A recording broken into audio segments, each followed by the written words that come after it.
আজ রবিবার বারাসাত ও মধ্যমগ্রামের বিভিন্ন প্রান্ত থেকে বেরিয়েছিল মহরমের শোভাযাত্রা। এই শোভাযাত্রার মধ্যে সাম্প্রদায়িক সম্প্রীতির বার্তা নিয়ে মধ্যমগ্রাম পুরসভার ১ নম্বর ওয়ার্ডের মোল্লাপাড়া থেকে হিন্দু মুসলিম একত্র হয়ে মহরমের এক বর্ণাঢ্য শোভাযাত্রার আয়োজন করা হয়। উপস্থিত ছিলেন বারাসাত পুরসভার ১৭ নম্বর ওয়ার্ডের পৌরপিতা সৌমেন আচার্য, মধ্যমগ্রাম পুরসভার ১ নম্বর ওয়ার্ডের সভাপতি রতন দাস, সহসভাপতি মোবারক খান সহ আরও অন্যান্য নেতৃবৃন্দ। মহরমের এই শোভাযাত্রায় সাম্প্রদায়িক সম্প্রীতির বার্তা নিয়ে বলতে গিয়ে পৌরপিতা সৌমেন আচার্য বলেন, উৎসব সবার মাননীয় মুখ্যমন্ত্রী বলেছেন, গতকালকে উদ্যোগ ছিল, আমরা সেখানে সামিল হয়েছিলাম হিন্দু মুসলমান মিলে অনেকে। আজকে মহরমে সামিল হয়েছি আমরা সবাই মিলে। এটাই বাংলার একটা কালচার। আমরা দলমত নির্বিশেষে সম্প্রতির বার্তা বহন করবার জন্য আজকে আমরা হিন্দু মুসলিম সবাই একাকার হয়ে এই যাত্রা করতে বেরিয়েছি। আমাদের মোটামুটি প্রায় 1000-এর মতো লোক আমরা এই মহরমের মিছিলে বেরিয়েছি।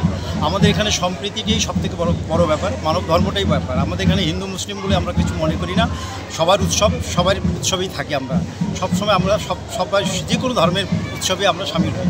যেমন সবার তেমনি ধর্ম যার যার, যেমন ধর্ম যার যার উৎসব, কোনো রকম কোনো এখানেও কোনো ভেদাভেদ আমাদের মধ্যে নেই। আমরা এইভাবেই চলি, এইভাবেই সারা বছর আমরা চলছি। আমি আশা করি সবাই যেন আমাদের দেখে অন্তত শিক্ষা নেয় এটাই, যে ধর্ম যারই হোক কিন্তু উৎসবে যেন সবাই আমরা একভাবে থাকতে পারি। এটাই আমাদের। আপনার নাম আর পরিচয়টা একটু বলুন। আপনার নাম আর পরিচয়? আমার নাম রতন দাস, আমি ১ নম্বর মধ্যমগ্রাম ১ নম্বর ওয়ার্ডের তৃণমূল কংগ্রেসের সভাপতি। আর ভাই বলেছেন ১ নম্বর ওয়ার্ডের তৃণমূল কংগ্রেসের সভাপতি উনি বলেছেন, আমি সহসভাপতি মোবারক খান। আমরা যেটা বুঝি, মানুষ, আমরা সবার আগে মানুষ, ধর্ম কার কী আছে এটা আমরা দেখি না। আমরা সবাই মিলেমিশে একসঙ্গে থাকতে ভালোবাসি। ধর্ম যার যার, দিদির একটা কথা আছে, ধর্ম যার যার, এবং সেটা আমরা মান্যতা দিই। উৎসব সবার জন্য, আমরা সেজন্য হিন্দু মুসলিম এখানে অনেক ধর্মেরই লোক আছে, সবাই কাঁধে কাঁধ মিলিয়ে এটাকে আমরা সম্পন্ন এবং সফল করছি আশা করি। আপনার নামটা একটু? মোবারক আলী খান, ১ নম্বর ওয়ার্ড তৃণমূল কংগ্রেসের সহসভাপতি।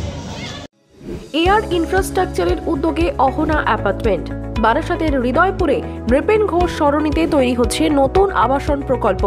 থাকছে একগুচ্ছ বিশেষ সুবিধা, লিফট থেকে শুরু করে ডিপ টিউবওয়েল, এছাড়াও থাকছে সাউন্ড প্রুফ জেনারেটর এবং কার পার্কিং এর সুবিধাও। এখানে 2 এবং 3 BHK ফ্ল্যাট রয়েছে। এছাড়াও থাকছে আরও একগুচ্ছ বিশেষ সুবিধা। বিস্তারিত জানতে ফোন করুন স্ক্রিনে দেওয়া ফোন নম্বরে। সাধ্যের মধ্যে স্বাদ পূরণ।